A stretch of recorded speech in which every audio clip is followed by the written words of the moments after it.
Hello everyone. ये gravitation chapter का आज एक दो टॉपिक्स है, लास्ट दो टॉपिक्स उसे हम आज कवर करेंगे, उसे मतलब पढ़ लेंगे। तो अभी बचा है आर्किमिडीज प्रिंसिपल और रिलेटिव डेंसिटी। इसके पहले हम लोगों ने क्या पढ़ा था? हम लोगों ने पढ़ा था प्रेशर इन लिक्विड्स। ठीक है, ये एक बार ऐसा रिवाइज कर लेते हैं। व्हाट इज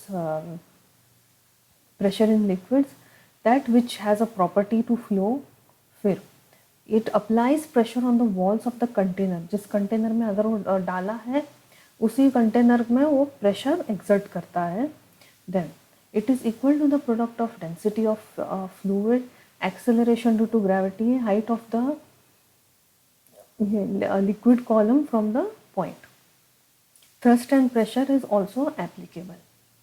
फिर बायोन्सी का बायोन्ट फोर्स, बायोन्सी का मीनिंग क्या है ये समझा हम लोगों ने कि एक बॉडी अपवर्ड फोर्स एक्सपीरियंस करता है जब उसे एक पानी में इमर्स करने की हम कोशिश करें, मतलब कंप्लीटली और पार्शियली।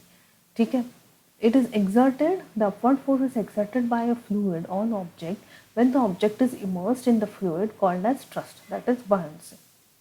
फिर why does certain objects sink or float? So all objects experience buoyant forces, that is upthrust force, when immersed in water. Floating and sinking of objects in water depends on how the density of objects compare with density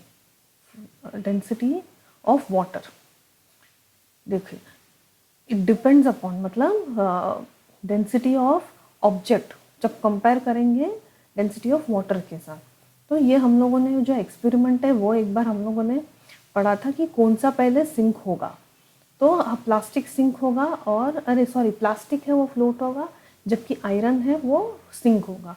क्यों? क्योंकि दोनों के iron जो है उसका जो density है वो वाटर से ज़्यादा है और प्लास्टिक का कम है, तो इसके लिए प्लास्टिक फ्लोट होगा। Then iron sinks but ship is made up of iron, और फ्लोट करता है। क्यों? ये सिंपल एग्जांपल से हम लोगों ने समझा। So the volume of ship is equals to volume of air and volume of iron, that is mass of the ship upon volume of the ship is equals to mass of the iron is upon volume of the ship. अभी आज चलते हैं, अभी शुरू करेंगे हम Archimedes principle. अभी Archimedes principle हम लोग एक छोटा सा एग्जांपल से हम समझते हैं यहाँ पे कि ये पिक्चर तो है, लेकिन पहले एक एग्जांपल से समझते हैं कि जैसे कि एक बीकर में पानी है। ठीक है, एक बीकर में समझो यहाँ तक इनफ पानी है, और उसमें हम लोगों ने एक पत्थर को रोप से टाई किया, एक धागे से। ठीक है, ये पत्थर है, उसे टाई किया और हम लोगों ने उसे इमर्स किया। तो हम लोगों को क्या फील होगा, ये आप घर में ट्राई कर सकते हो या कभी ट्राई किया भी होगा अगर फ्रेंड्स के साथ कुछ खेल रहे हो तो इसमें क्या हम एक्सपीरियंस करेंगे कि जो बॉडी का वेट है वो लाइट हो चुका है। वो थोड़ा आपको कम वेट दिखाई देगा, पर वो क्यों दिखाई देगा? Because the body is experiencing a upward force. यहाँ पे एक फोर्स आता है, upward force, that is buoyant force, जो अभी हम लोगों ने पढ़ा था, that is called buoyancy. So the Archimedes principle states that when a body is immersed fully or partially in the fluid, it experiences an upward force that is equal to the weight of the fluid displayed. ये अभी हम एक experiment से समझेंगे। ठीक है, आपको पता चलेगा कि wait of the fluid displayed किस सेंस में। सो ये शॉर्ट में एक्सप्लेनेशन लिखा है। अभी जब एक स्टोन को हम इमर्स करते हैं कंटेनर में, ठीक है, और उसके पीछे हम लोगों ने एक वो वेट स्प्रिंग मशीन डाल दिया, ये जिससे कि हम वेट हम लोग पता करते हैं। उसको एक धागे से बांध के ये स्टोन को हम लोगों ने इमर्स किया। ठीक है, फिर और बीकर ऐसा है कि यहाँ पे एक आउटलेट है, आउटलेट से पानी जाएगा। अभी पानी तो इधर तक ही रहेगा, अगर भरने की भी कोशिश करेंगे तो पानी यहाँ से निकलेगा। ठीक है, तो इस वेट मशीन, ये वेट स्केल को डाल के हम लोगों ने इस पत्थर को ये धागे से बांध के इस पत्थर को हम लोगों ने यहाँ पे टाई किया और उसका पहले वेट चेक किया कि वेट पहले कितना है। और जब पानी में उसे डाला तो इट एग्जर्ट्स अ लाइट, मतलब बॉडी थोड़ा लाइट फील होने लगता है। और यहाँ पे देखिए पानी थोड़ा डिस्प्ले हो चुका है, ठीक है। तो इधर क्या होगा, देखिए इधर वेट कितना था यहाँ पे, और यहाँ पे जो है वेट रिड्यूस हो चुका है। See the water displaced is equals to the volume of the body. Volume of the body means ये स्टोन का इज इक्वल, मतलब ये 2 kg का है, इधर देखिए 2 kgs, तो इधर भी देखिए पानी उतना ही निकलेगा। So the water displaced is equal to the volume of the body. Body का जितना वॉल्यूम है उतना ही वो वाटर डिस्प्ले करेगा इस वेसल में, ठीक है। It experiences a buoyant force. और अपेरेंट वेट मतलब पहले का जो वेट है इट विल डिक्रीज, वो डिक्रीज हो जाएगा। देखो इधर 5 kg था, फिर रिड्यूस होके कितना हुआ, 2 kg रिड्यूस हो गया यहाँ से। तो अपेरेंट वेट कितना है इसका, 5 kg, जो कि रिड्यूस हो चुका है। So reduction in reading is buoyant force. Reduction in reading is the weight of the displaced water in the vessel. Displayed water है इन द वेसल।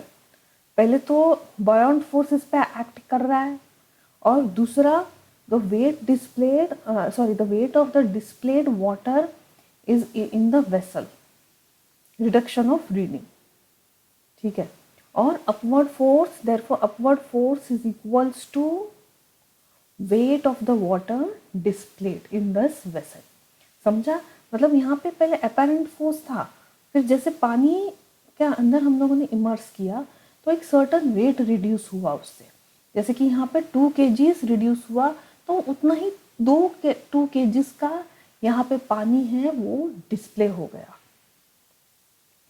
ठीक है। अभी हम थोड़ा सा इसे समझ लेते हैं। देख, वाई डज दिस हैपन। अभी why does this happen means, अभी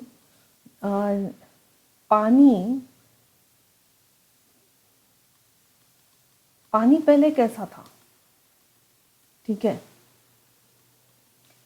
स्टोन को इमर्स करने से पहले यहाँ पे एक फोर्स एक्ट कर रहा है डाउनवर्ड्स, एक फोर्स एक्ट कर रहा है। अभी जैसे कि हम लोगों ने पहले के चैप्टर में भी पढ़ा था कि जब जैसे कि एक वुडन ब्लॉक को अगर ज़मीन में रख दे तो अपवर्ड भी उतना ही फोर्स एक्ट, डाउनवर्ड जितना फोर्स एक्ट कर रहा है इक्वल अपवर्ड फोर्स उस पर एक्ट करता है। सिमिलरली फ्लूइड्स में इधर भी एक फोर्स एक्ट कर रहा होगा।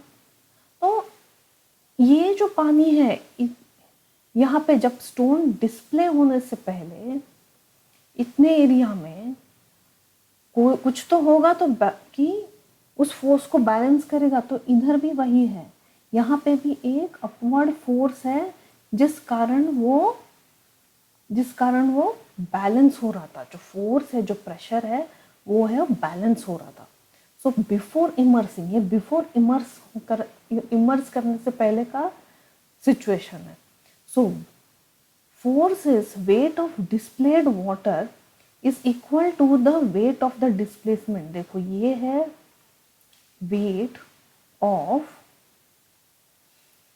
डिस्प्लेसमेंट, मैं शॉर्ट में लिख रही हूँ डिस्प्लेस वाटर, एंड ये ऊपर है force is equals to weight of displaced water, ठीक है। अभी आफ्टर इमर्सिंग द स्टोन, अभी स्टोन को इमर्स करने के बाद का क्या होगा, देखो पानी, और यहाँ पे एक स्टोन को हम लोगों ने इमर्स कर दिया। सो अभी स्टोन को यहाँ से इमर्स किया, तो अभी ये जो डाउनवर्ड्स जो फोर्स एक्ट कर रहा था, ये होगा अब force acting will be the weight of the object. अभी यहाँ पे क्या एक्ट होगा नीचे, this will be the weight of the object, जबकि ये डाउनवर्ड्स है, डाउनवर्ड्स फोर्स, और अपवर्ड फोर्स में ये चेंज नहीं होगा, ये सेम होगा। Force is equals to weight of displace water. Okay, तो एक बार देख लेते हैं Archimedes principle. So Archimedes' principle states that when a body is immersed fully or partially in fluid, it experiences a upward force that is equal to the weight of the fluid displayed। देखो यहाँ पे अब body experiences, ये जो body है ये upward force experience कर रहा था, is equal to the weight of the fluid displayed। ये जो वेसल में जो डिस्प्ले हुआ है, display water, it is equal to that. So upward force is equals to the weight of the water displaced. तो हम लोगों ने स्टोन के एग्जांपल से हम लोगों ने समझा, यहाँ एक वेइंग स्केल है, तो पहले हम लोगों ने चेक किया रीडिंग कितना है, और बाद में ये रिड्यूस हो गया, यहाँ पहले यहाँ पे था, फिर रिड्यूस होके वो यहाँ पे आ गया 2 kgs। पहले 5 kgs था और फिर रिड्यूस हो गया वो 2 kgs पे आया। फिर अभी रिलेटिव डेंसिटी हम पहले समझते हैं, ये न्यूमेरिकल के तौर पे हम लोग को समझ में आएगा व्हाट इज रिलेटिव डेंसिटी। अभी सबसे पहले डेंसिटी का फॉर्मूला क्या है, that is mass upon volume. तो सबसे पहले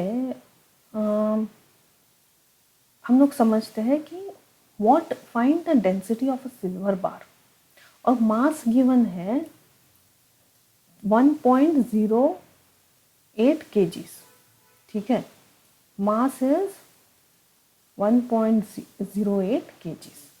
तो अभी डेंसिटी का फॉर्मूला क्या है, density is mass upon volume.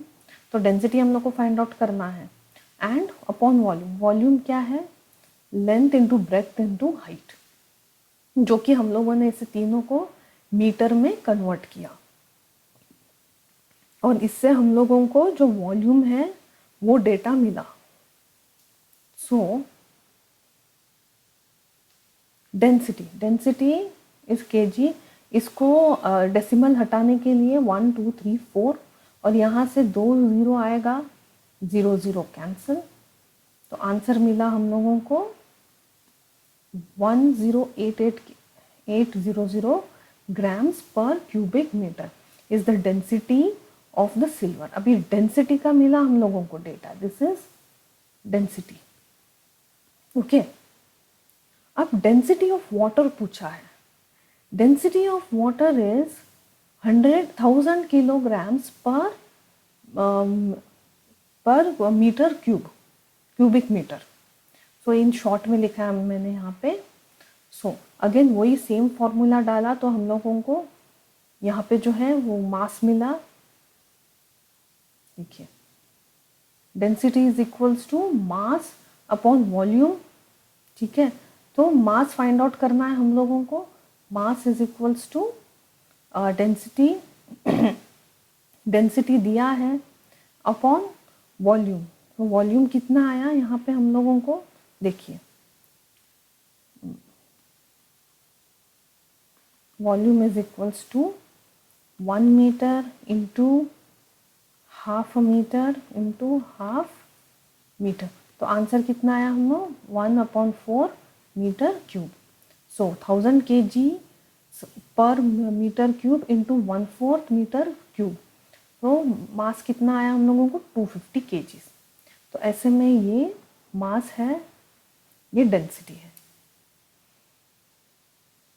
सो अभी रिलेटिव डेंसिटी का फॉर्मूला देखिए, relative density is equals to density of that substance and density of water. तो अभी हम लोगों को डेंसिटी ऑफ सिल्वर कितना मिला था, इतना 10800 kilograms per metre cube. Density of water 1000 kilogram per metre cube.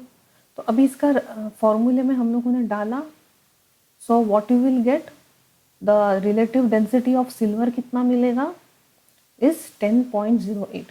अभी आप लोग ये देखिए कि इसमें कोई यूनिट नहीं है, सो दिस इज डायमेंशनलेस, इसमें कोई यूनिट नहीं है बिकॉज ये एक रेशियो है, बिकॉज इट्स अ रेशियो, तो इसमें कोई यूनिट नहीं लगेगा, ठीक है, ये डायमेंशनलेस होता है। तो समझा। अभी सेकंड एक सम सॉल्व करते हैं। अभी यहाँ पे सेकंड में देखिए रिलेटिव डेंसिटी ऑफ आयरन दिया है, relative density is already given और हम लोगों को फाइंड आउट करना है weight and given acceleration g का फॉर्मूला वैल्यू है 10 metre per second square. So already formula पता चला हम लोगों को, relative density is equals to density of that substance plus upon density of water. तो अभी हम लोगों को डेंसिटी पहले देखना पड़ेगा, डेंसिटी तो नहीं है, रिलेटिव डेंसिटी दिया है। So density is equals to 7.8 into 1000 kgs per metre cube. तो आंसर कितना मिला 7800 किलोग्राम्स पर मीटर क्यूब। तो ये हम लोगों को डेंसिटी का वैल्यू मिला, ठीक है, दिस इज डेंसिटी। फिर अभी इसका वॉल्यूम देखते हैं, वॉल्यूम कितना है, इसका वॉल्यूम फाइंड आउट करना है अभी। देन देखिए वॉल्यूम फाइंड आउट किया 2 मीटर इंटू 1 इंटू 1/4, तो आंसर आया 1/2 मीटर क्यूब। तो इस तरीके से हम लोगों को यहाँ पे वॉल्यूम मिला। फिर weight, sorry mass, so mass is equals to density into volume, so density that is 7800 kilograms per cubic meter into half meter cube। तो आंसर हम लोग को कितना है 3900 kgs। तो अभी वेट का फॉर्मूला क्या है, मास इंटू एक्सेलरेशन, एक्सेलरेशन दिया है। सो इस तरीके से हम लोगों को यहाँ पे मास का वैल्यू मिला। सबसे पहले हम लोगों ने रिलेटिव डेंसिटी का फॉर्मूला लगा के हम लोगों ने डेंसिटी फाइंड आउट किया। फिर वॉल्यूम, फिर मास के लिए फॉर्मूला क्या है डेंसिटी इनटू वॉल्यूम। इस तरीके से हम लोगों को जो मास का वैल्यू है वो मिला। So weight is equals to mass into acceleration which is into 10 metre per second square. Okay, तो इस तरीके से हम लोगों को आंसर आया 39,000 kgs पर मीटर क्यूब। तो रिलेटिव डेंसिटी एक बार देख लेते हैं। पहले हम लोगों ने डेंसिटी फाइंड आउट किया सिल्वर का, देन डेंसिटी फाइंड आउट किया पानी का, ठीक है। फिर वॉल्यूम देखा हम लोगों ने, वॉल्यूम फाइंड आउट किया, और फिर हम लोगों ने दोनों का डेटा कंपेयर किया और उसको फॉर्मूले में डाल के जो रिलेटिव डेंसिटी है वो हम लोगों ने फाइंड आउट किया। और ये डायमेंशनल होता है, ये it's in a form of ratio. और फिर सेकंड रिलेटिव डेंसिटी, तो हम लोगों को वेट फाइंड आउट करना है। Weight is equals to mass into acceleration. तो उसके लिए हम लोगों को स्टेप बाय स्टेप जो डेटा है वो हम लोगों ने फाइंड आउट किया, डेंसिटी, फिर वॉल्यूम, मास और फिर एट लास्ट वेट। तो अब ये चैप्टर फिनिश हो, ये ख़त्म किया हम लोगों ने, कवर हो गया चैप्टर। तो आज क्या था, लास्ट दो topics Archimedes principal and relative density, जो कि अब ख़त्म हो गया है। तो अभी नेक्स्ट क्लास से हम जो नया टॉपिक है वो हम शुरू करेंगे।